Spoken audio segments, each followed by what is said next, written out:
Assalamualaikum warahmatullahi ta'ala wabarakatuh. I'm discussing about competitive bidding. Simple meaning of competitive bidding means the government must invite many suppliers or constructors to compete to offer the best price and the quality. Example in the Philippines. Instead of buying from just one store immediately, the government announced the project publicly.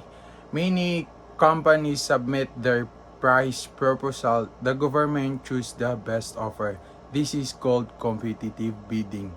The purpose of competitive bidding is to avoid corruption and get the best deal for public money. The rule number 5 is the bids and awards community, the BAC.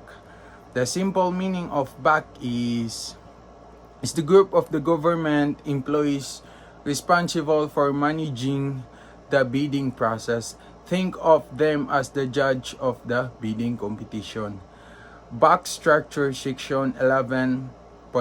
Every government office must create the one BAC team. Example, in a government office like department office, city hall, and the state university, they must have a BAC to handle all procurement. Why BAC exist? Why BAC exist? To make sure bidding is fair, now no cheating, proper process is allowed. BAC member section 11.2.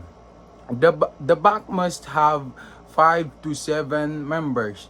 The typical member is, the first one is the chairman, and the second one is the legal administrative office, and the third one is the finance office, the fourth one is the technical experiment, and the last one is the end user representative. The example of this is, suppose the engineering office wants to build a barangay road. The position, role, chairman, senior government officer, finance officer, check if budget is correct, legal officer, ensure bidding follows laws, and the technical expert.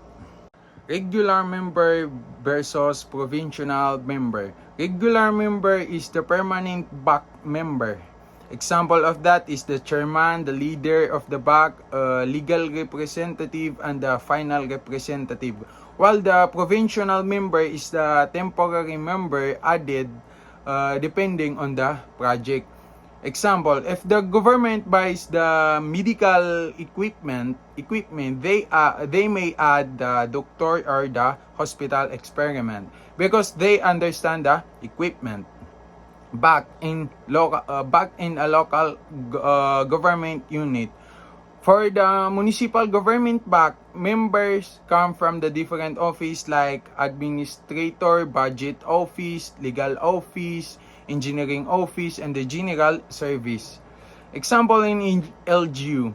For a school building project, member from office, chairman, city administrator, member, budget officer member, legal office member, engineering office member. The last one for the section 11 is the important rules about BAC. The first one is the head of the agency cannot be BAC. For the example is the mayor, the mayor. And the second one is BAC term is 1 year. Member usually serve 1 year but can be renewed. The third one is replacement if member leaves. If a member resign or transfer or retires, a new member will replace them for the remaining term.